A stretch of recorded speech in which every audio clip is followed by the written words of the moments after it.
On t'a fait du mal et tu continues encore de porter cela. Parfait, parce qu'aujourd'hui, tu vas apprendre à le lâcher sans avoir besoin de vengeance, sans perdre ta paix et sans devenir ce qui t'a blessé. Ce n'est pas une vidéo pour que tu cherches la justice. C'est pour que tu apprennes à maîtriser ta réaction, à regarder avec fermeté et à dire « Tu n'as plus aucun pouvoir sur moi ». Parce qu'avec le stoïcisme, tu comprendras que le véritable châtiment n'est pas la haine, c'est l'indifférence. Reste, parce qu'après cela, tu sauras exactement comment traiter ceux qui t'ont fait du mal et t'en sortir plus fort que jamais. Avant de commencer, je veux que tu fasses quelque chose de très simple mais puissant. Va dans les commentaires et écris « Mon changement commence maintenant avec le stoïcisme ». Écris-le, que ce soit gravé dans ton esprit, dans ton subconscient, dans ton processus, parce que chaque mot que tu déclares avec intention t'approche de la transformation. Allons-y ensemble dans cette voie. Maintenant, commençons. Numéro 1. Le pouvoir du silence. Il y a des moments dans la vie où le véritable pouvoir ne réside pas dans ce que nous disons, mais dans ce que nous choisissons de taire. Il y a une immense force à rester immobile pendant que tout autour de nous crie pour obtenir une réaction. Le monde s'attend à ce que tu exploses, que tu dises quelque chose, que tu répondes avec rage, avec des larmes ou avec frustration. Mais quand tu choisis le silence, tu désarmes tout, parce que le silence n'est pas de la passivité, c'est une stratégie.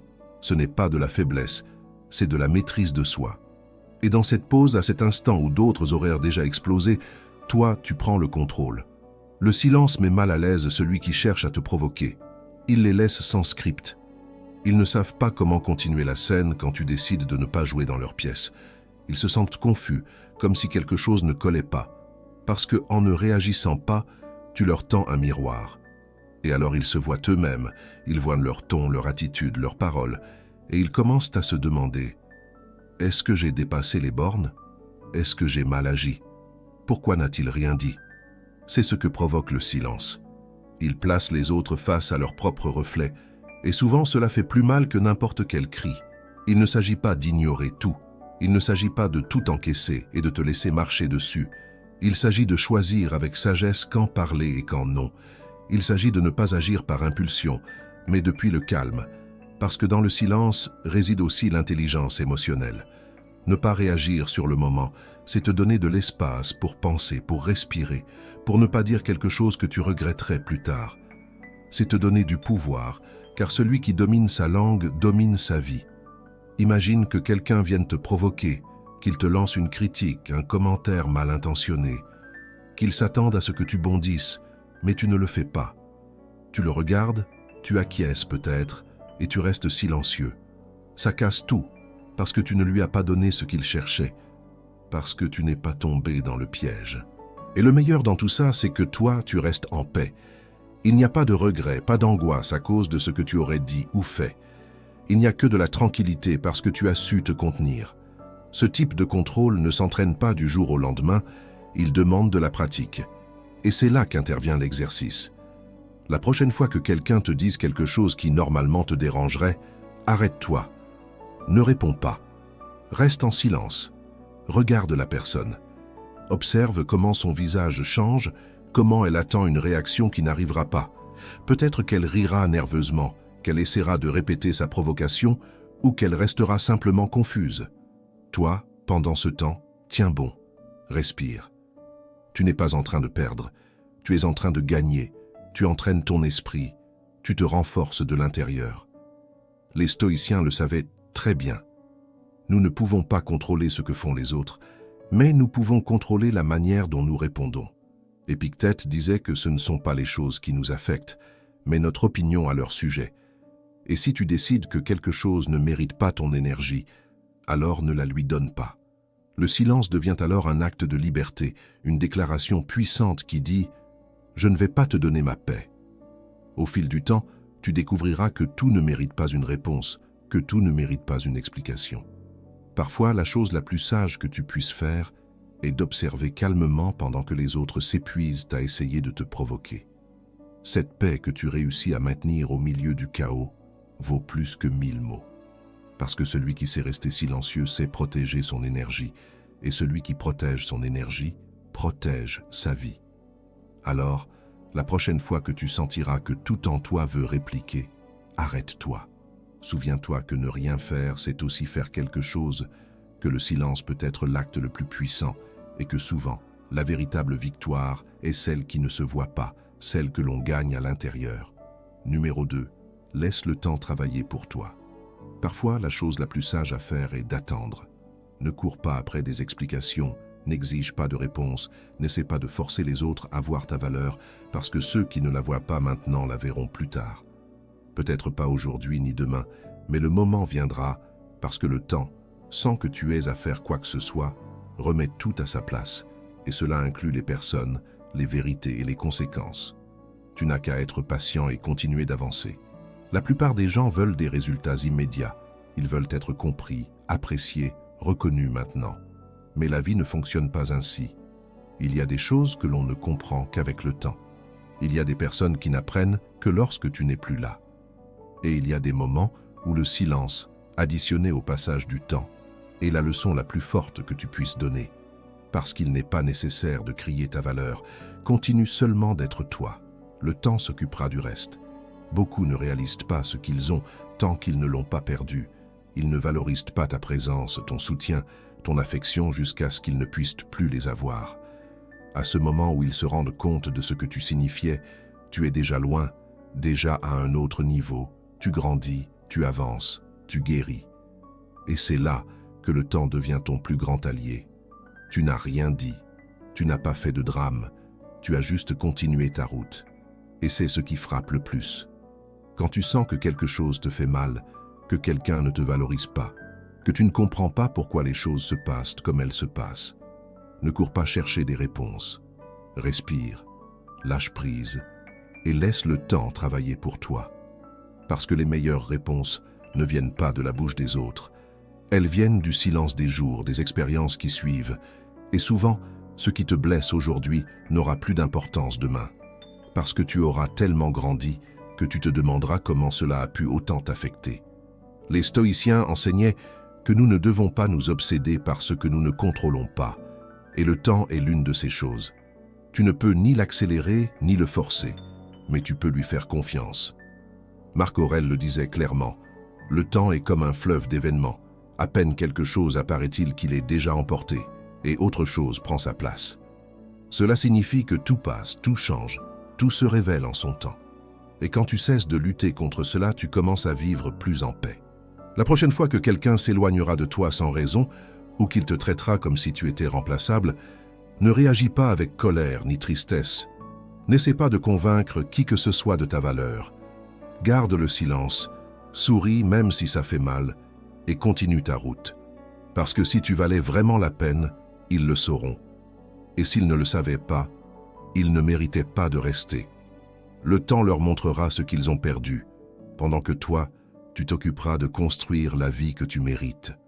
En attendant, concentre-toi, sur ta guérison, sur ta croissance, sur la version de toi qui n'a pas besoin de validation externe. Parce que quand tu cesses de chercher à l'extérieur ce que toi seul peux te donner, tu te libères. Et le temps, comme toujours, fera son travail. Il te montrera pourquoi ce qui semblait être une perte était en réalité une bénédiction déguisée. Alors, n'aie pas peur de lâcher prise, n'aie pas peur des fins. Laisse les choses suivre leur cours. Le temps guérit, organise et révèle tout. Et lorsque tu regarderas en arrière, tu verras que tu n'avais pas besoin de réponse, seulement de temps. Parce que ce qui est confus aujourd'hui aura un sens demain. Continue simplement. Numéro 3. Brise la routine. Si tu fais toujours la même chose, tu obtiendras toujours la même chose. Et le plus dangereux, c'est que les autres le sauront aussi. Ils sauront que tu es toujours là, que tu réponds toujours, que tu cèdes toujours. Et ce qui est constant devient prévisible. Ce qui est prévisible devient confortable. Et ce qui est confortable cesse d'être valorisé. C'est pourquoi, parfois, la façon la plus efficace de regagner le respect, l'intérêt ou même le contrôle de ta vie, c'est de briser la routine. Fais l'inattendu. Change le schéma. S'ils savent que tu réponds toujours immédiatement, ne le fais pas. S'ils savent que tu es toujours disponible, disparais un moment. S'ils savent que tu dis toujours oui, ose dire non. Ce petit changement peut avoir un impact énorme. Parce que lorsque quelque chose change soudainement, cela suscite le doute, et là où il y a doute, il y a attention. Soudain, la personne qui pensait tout contrôler se met à penser à toi.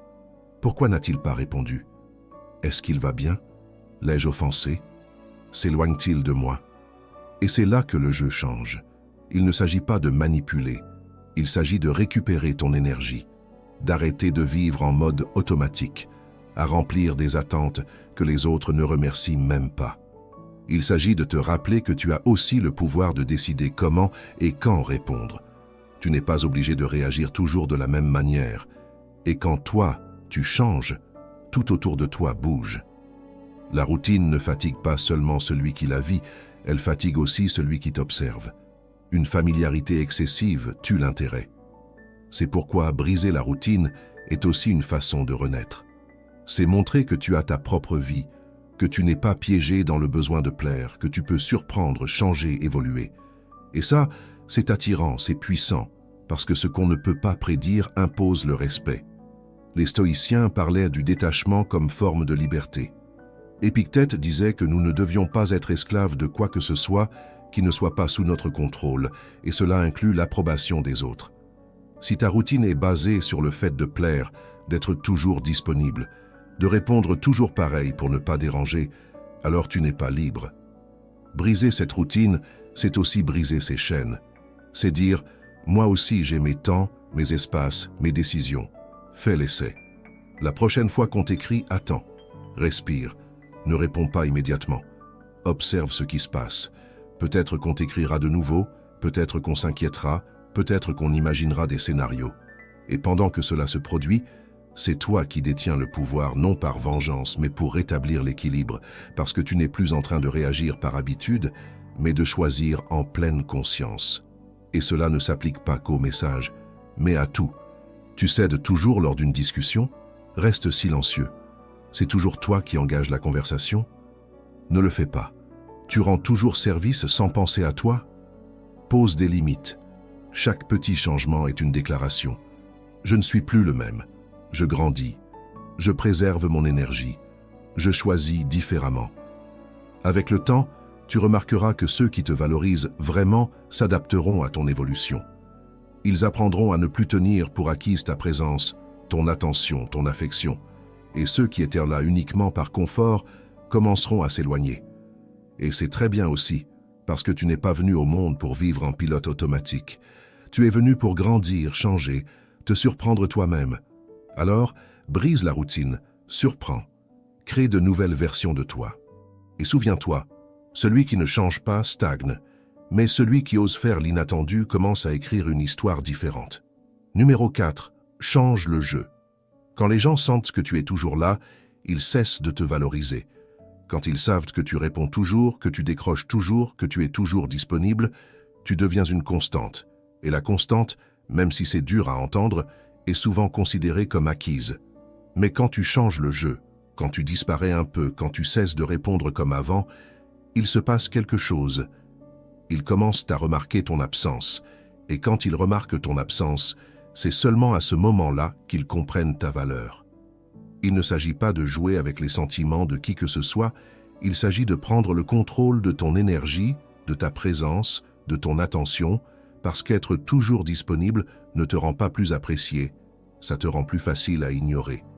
Mais quand tu te rends moins accessible, quand tu prends ton espace, quand c'est toi qui choisis quand être présent, tu changes complètement la dynamique. Tu n'es plus en train de réagir, tu es en train de choisir. On ne te cherche plus par habitude, on te cherche parce que tu manques. Le véritable pouvoir ne réside pas dans le fait de crier, d'imposer ou d'exiger. Il réside dans le fait d'être capable de se retirer d'un pas sans dire un seul mot. Quand tu fais cela, l'autre commence à se poser des questions. Que s'est-il passé? Pourquoi ne répond-il pas? Va-t-il bien? S'éloigne-t-il? Et c'est là où régnait la certitude, naît le doute. Et ce doute les fait penser à toi, les fait te voir différemment, leur fait sentir qu'ils étaient peut-être en train de te perdre, sans même s'en rendre compte. Change le jeu. Cesse d'être prévisible. Si tu es toujours là, éloigne-toi un peu. C'est toujours toi qui maintiens le lien. Ne le fais plus. Si tu réponds en quelques secondes, attends quelques minutes. Et si tu sens que quelqu'un a cessé de te valoriser, ne le lui dis pas.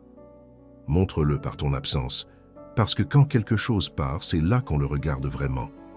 Les stoïciens enseignaient qu'il est illusoire de vouloir contrôler l'extérieur. Nous ne pouvons pas contrôler ce que les autres font, disent ou ressentent. Mais nous pouvons contrôler la façon dont nous répondons, quand nous nous retirons, et quelle quantité d'énergie nous donnons. Épictète disait « Personne n'est libre s'il n'est pas maître de lui-même ». Et cela inclut être maître de ta présence, ne pas la donner à tout le monde. Ne vis pas dans la peur que si tu t'éloignes, on t'oublie. Au contraire, celui qui t'oublie parce que tu n'es pas là ne t'a jamais vraiment valorisé. Rends-toi moins accessible, non par orgueil, mais par respect envers toi-même. Parce que toi aussi, tu as besoin de ton espace, de ton silence, de ton temps. Et quand tu le fais, quand tu cesses d'être toujours disponible, l'autre le ressent. Et si tu comptes pour lui, il va te chercher davantage, il pensera plus à toi, il commencera à prendre soin de ce qu'il tenait pour acquis avant. N'aie pas peur de t'éloigner un peu, n'aie pas peur de garder le silence, n'aie pas peur que l'autre se sente mal à l'aise.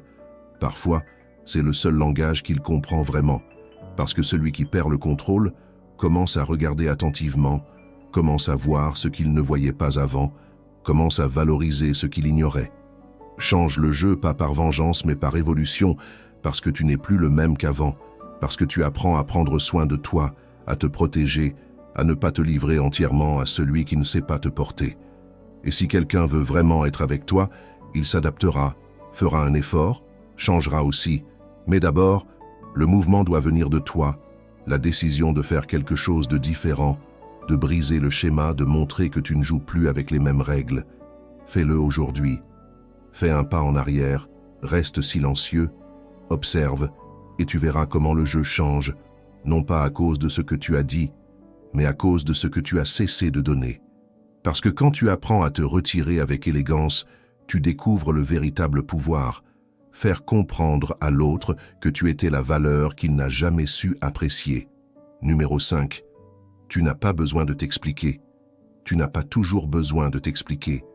Tu n'as pas toujours besoin de donner des raisons, de te justifier, de donner des détails ou de clore des chapitres avec des mots qui ne seront jamais compris comme tu l'espères.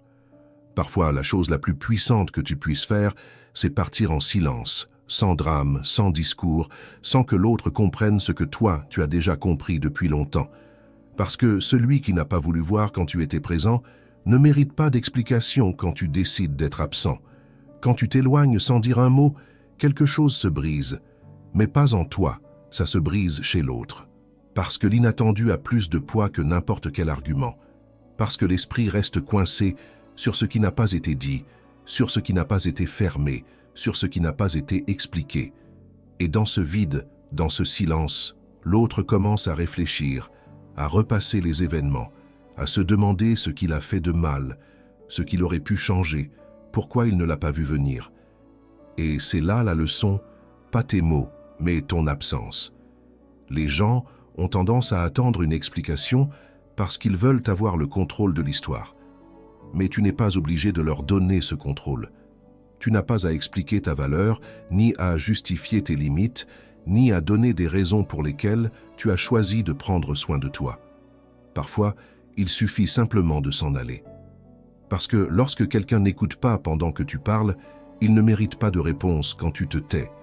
Ne pas donner d'explication, ce n'est pas de la froideur, c'est du respect pour toi-même.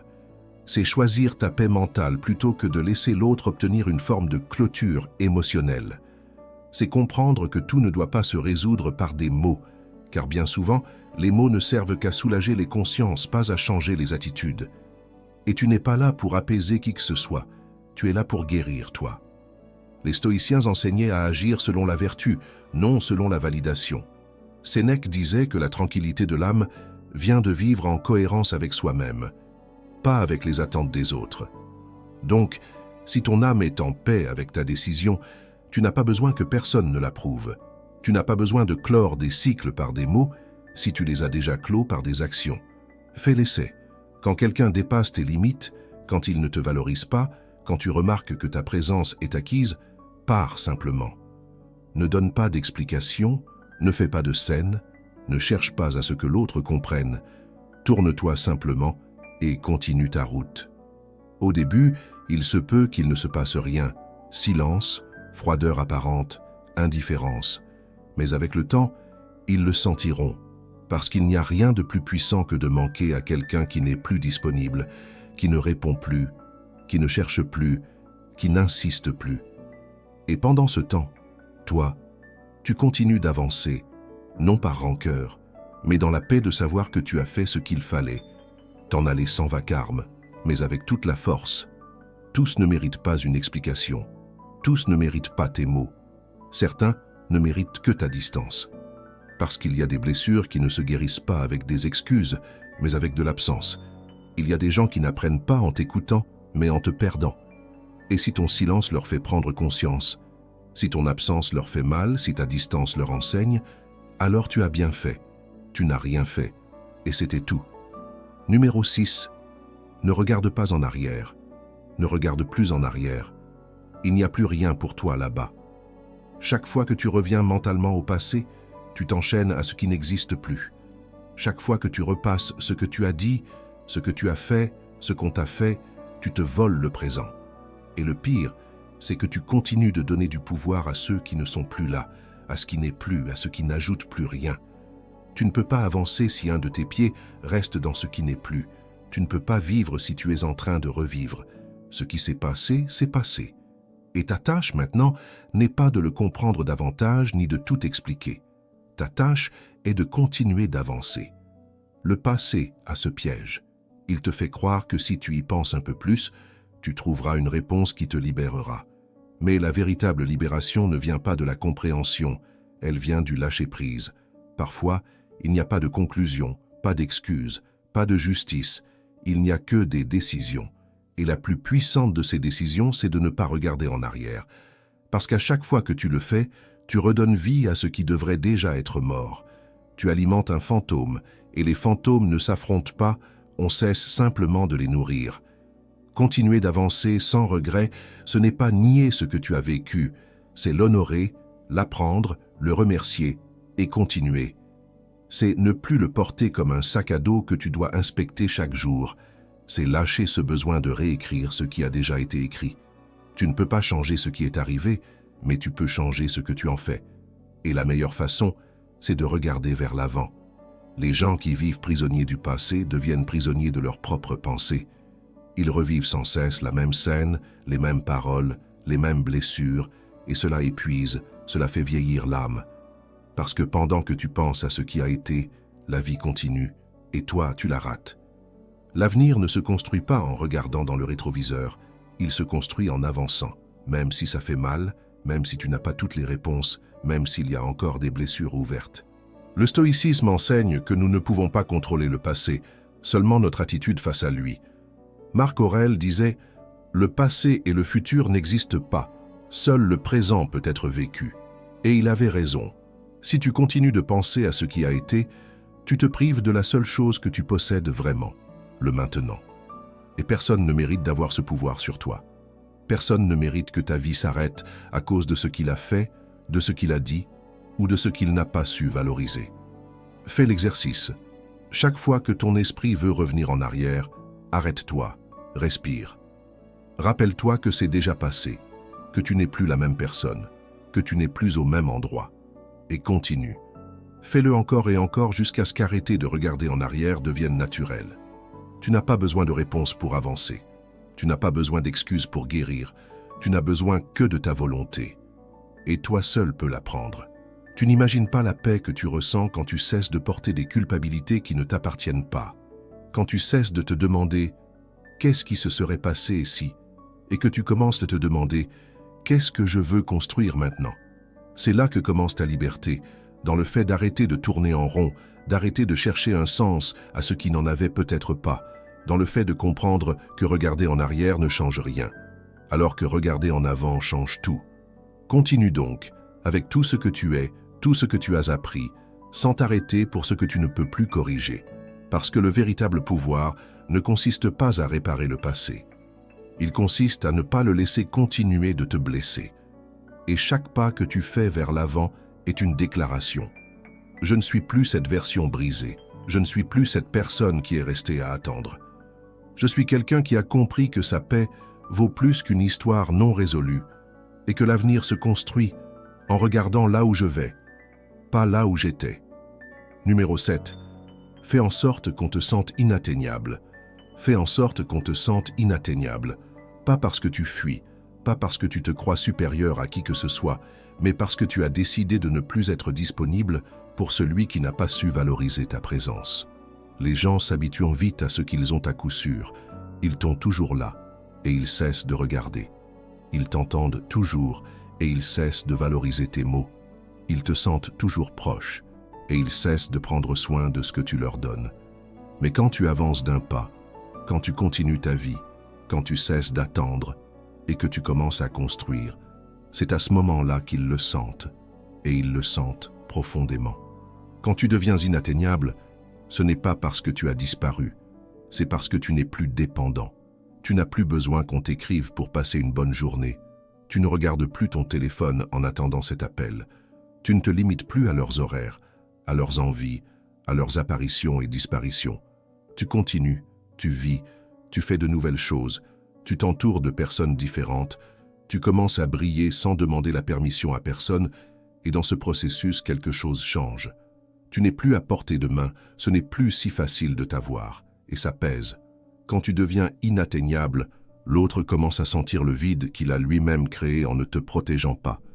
Il commence à voir que tu n'es plus comme avant, que tu ne réponds plus à ses messages aussi vite, que tu n'es plus disponible pour résoudre, écouter ou attendre. Et ce changement le déroute parce que tu étais acquis, et maintenant, soudain, tu ne l'es plus. Pas physiquement, pas du jour au lendemain, mais émotionnellement. Tu es parti depuis longtemps, et maintenant ça se voit. Et ce n'est pas que tu ne ressens plus rien, pas que ça ne t'importe plus, mais tu as compris quelque chose de très précieux. Ta vie ne peut pas tourner autour de quelqu'un qui ne te donne pas la priorité. Ta paix ne peut pas dépendre de quelqu'un qui un jour te cherche et le lendemain disparaît. Alors, au lieu de continuer d'attendre, tu te choisis toi-même. Au lieu de te demander « Qu'est-ce que j'ai fait de mal ?», tu te demandes « Qu'est-ce que je peux faire pour moi aujourd'hui ?» Et c'est comme ça que tout commence. Une transformation, une renaissance, et ce qui te rendait fragile te rend maintenant plus fort. Les stoïciens parlaient de ne pas dépendre de facteurs externes pour être heureux. Épictète enseignait que ce qui ne dépend pas de toi ne doit pas te retirer la paix. Et si quelqu'un ne sait pas voir ta valeur, ce n'est pas ton problème, c'est sa perte. Parce que maintenant, ton attention est tournée vers toi, vers ta croissance, vers tes projets, vers tes journées remplies de sens. Tu n'es plus en pause à attendre qu'on te choisisse. C'est toi qui te choisis. Fais l'exercice. Ne regarde plus son profil. Ne réponds plus instantanément. Ne lui raconte plus chaque pas que tu fais. Commence à sortir, à découvrir de nouveaux endroits, à faire les choses que tu as toujours remises à plus tard parce que tu attendais quelqu'un d'autre. Ne le fais pas pour provoquer, fais-le parce que tu le mérites, parce que le monde est trop grand pour limiter ta vie à une seule personne. Avec le temps, ils reviendront te chercher, ils essaieront de savoir ce que tu deviens. Ils t'enverront des messages anodins. Ils trouveront des prétextes pour réapparaître, parce qu'ils ne te sentent plus prêt, ils ne te sentent plus acquis. Et dans leur esprit, cela devient une alerte. Mais cette fois, toi, tu n'es plus là parce que tu es occupé à construire, à guérir, à vivre. Fais en sorte qu'on te sente inatteignable, non par vengeance, mais comme résultat de ton évolution, parce que tu n'es plus disponible pour celui qui n'a pas su être là quand tu en avais le plus besoin. Maintenant, tu es disponible pour toi, pour ta paix, pour ton chemin. Et celui qui veut être présent devra le prouver, parce que tu n'attends plus personne. Tu avances. Numéro 8. L'absence est la plus grande leçon. L'absence est la plus grande leçon que tu puisses donner à quelqu'un qui n'a pas su te valoriser. Il n'est pas nécessaire de crier, ni de donner des explications, ni d'engager de longues conversations pour essayer de faire comprendre à l'autre ce que toi tu as déjà ressenti en silence. Quand quelqu'un te fait du mal et que tu décides de ne pas réagir, de ne pas te justifier, de ne pas chercher de vengeance, tu montres un niveau de contrôle qui déstabilise, parce que tu ne fuis pas.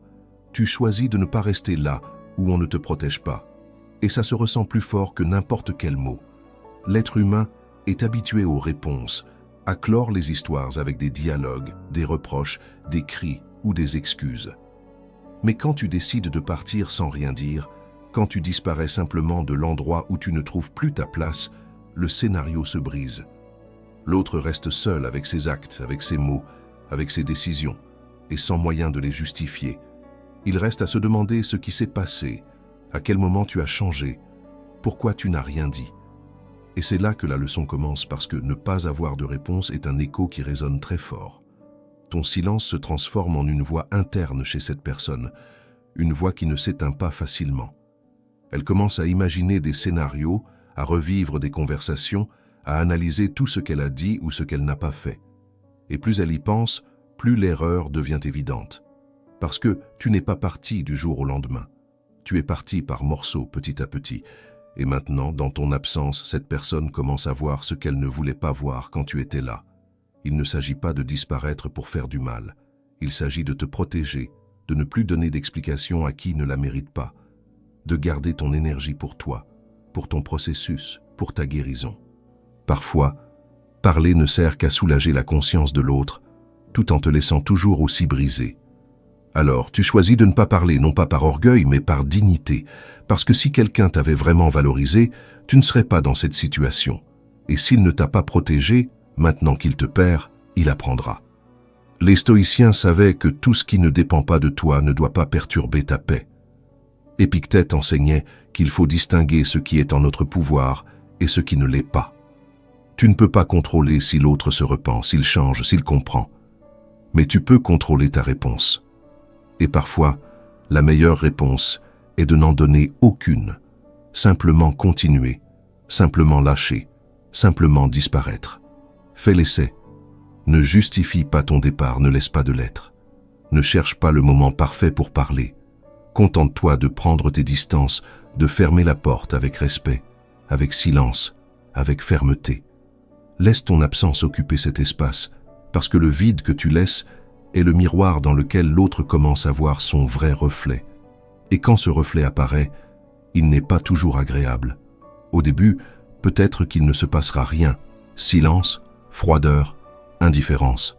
Mais avec le temps, ils le sentiront, parce qu'il n'y a rien de plus puissant que d'avoir envie de quelqu'un qui n'est plus disponible, qui ne répond plus, qui ne cherche plus. Et toi, pendant ce temps, tu continues, tu avances, pas dans la rancœur, mais dans la paix de savoir que tu as fait ce qu'il fallait, partir sans bruit, mais avec toute ta force. Tout le monde ne mérite pas d'explication, tout le monde ne mérite pas tes paroles. Certains ne méritent que ta distance, parce qu'il existe des blessures qui ne se soignent pas avec des excuses, mais avec l'absence. Il y a des gens qui n'apprennent pas en t'écoutant, mais en te perdant. Et si ton silence les fait réfléchir, si ton absence leur fait mal, si ta distance leur enseigne, alors tu as fait ce qu'il fallait. Tu n'as rien fait, et c'était tout. Numéro 9. Souviens-toi que l'avenir sera meilleur. Je sais. Maintenant, on dirait que tout est perdu. Tu sens ce vide dans la poitrine, cette tristesse qui pèse jusqu'aux os. Tu crois que tu ne pourras pas continuer sans cette personne. Tu te demandes comment tu vas combler l'espace qu'elle a laissé, comment tu vas retrouver le sourire. Mais écoute-moi bien. Ce qui te brise aujourd'hui te libérera demain. Aujourd'hui, ça fait mal, mais l'avenir sera meilleur. Ce qui aujourd'hui ressemble à une fin est en réalité le début de quelque chose de bien plus grand pour toi. Tu dois arrêter d'idéaliser ce qui est parti. Ce qui s'est terminé pour une raison, et même si tu ne la comprends pas maintenant, même si c'est difficile de l'accepter, un jour, tu regarderas en arrière et tu diras « Heureusement que c'est arrivé ». Parce que bien souvent, l'amour ne se termine pas, il se transforme. Et parfois, il se transforme en leçon, en signal d'alarme, en porte qui se ferme pour que tu regardes enfin ailleurs. Un ailleurs où tu es le centre de ta vie, pas l'autre personne. La vie ne s'arrête pas parce que quelqu'un s'en va. La vie continue, et toi, tu dois continuer avec elle. Parfois, on s'accroche tellement à quelqu'un qu'on pense qu'on ne pourra pas respirer sans lui. Mais si, tu le pourras. Et non seulement tu le pourras, mais tu pourras construire une vie merveilleuse par toi-même. Il suffit que tu te donnes le temps, que tu crois ne serait-ce qu'un peu, que quelque chose de meilleur est en chemin. parce que ça arrive, je te le promets. Ferme les yeux un instant et imagine comment serait ta vie si tu ne dépendais plus émotionnellement de cette personne. Imagine-toi fort, indépendant, souriant sans que personne ne te demande pourquoi, faisant de nouvelles choses, voyageant, réalisant des objectifs, en apprenant plus sur toi-même. Parce que c'est ce qui t'attend. Une version de toi qui n'a pas besoin de validation, qui n'a pas besoin de permission pour être heureux, qui n'a pas besoin d'amour emprunté pour se sentir entier. La rupture n'est pas une malédiction, c'est une opportunité. Une des plus dures, oui, mais aussi une des plus transformatrices. Personne ne grandit dans le confort, on grandit dans la douleur. On grandit quand la vie te secoue et t'oblige à regarder en toi. C'est là que tu trouves ta force, c'est là que tu te réinventes, c'est là que tu comprends que tu mérites davantage, que tu mérites la paix, la stabilité, un amour sincère et que tu n'accepteras pas moins que ça. Le stoïcisme enseigne que nous ne devons pas souffrir de ce qui ne dépend pas de nous. Et l'amour de l'autre personne est précisément cela. Incontrôlable. Marc Aurèle disait que ce qui t'arrive n'est pas ce qui t'affecte, mais la façon dont tu l'interprètes. Et si aujourd'hui tu décides de voir cette rupture comme une renaissance, tout change. Tu n'es pas la victime d'une perte, tu es le protagoniste de ton évolution. Tu laisses derrière toi ce qui ne convient plus à la personne que tu es en train de devenir. Fais l'exercice. Chaque fois que tu penses à cette personne, visualise ton meilleur avenir, ta maison, tes projets, ta nouvelle routine. Visualise-toi plein d'énergie, une lumière dans le regard, la paix dans le cœur. Visualise-toi si fort que tu n'aies plus besoin de ce qui a été. Parce que lorsque tu déplaces ton regard de ce que tu as perdu vers ce que tu peux gagner, tu commences à guérir vraiment. Et un jour, sans que tu t'en rendes compte, tu cesseras de regarder ton téléphone en attendant un message. Un jour, tu te réveilleras sans ce nœud dans la poitrine. Un jour, tu rencontreras quelqu'un et tu diras « Maintenant, je comprends pourquoi ce qui précédait n'a pas fonctionné. » Mais avant tout cela, il y a ce moment. Le moment où tu choisis de croire que l'avenir sera meilleur, où tu t'embrasses fort et tu te dis « Ça ne va pas me briser, ça va me former. » Parce que tu mérites davantage, tu mérites un amour sans doute, sans demi-mesure, sans condition. Et même si tu ne le vois pas encore, le meilleur est à venir. Alors continue. Pleure si tu en as besoin, mais avance. Un jour, tu seras reconnaissant de ne pas avoir abandonné parce que l'avenir, crois-moi, sera bien meilleur. Si tu es arrivé jusqu'ici, tu as déjà fait un énorme pas vers ta transformation. Mais maintenant, je veux que tu scelles tout ça. Va dans les commentaires et écris de nouveau. Mon changement commence maintenant avec le stoïcisme. Répète cette phrase avec force, avec intention, avec détermination, parce qu'à chaque fois que tu le fais, tu renforces ton engagement envers toi-même. Ce n'est pas seulement une phrase, c'est le début d'une nouvelle façon de vivre.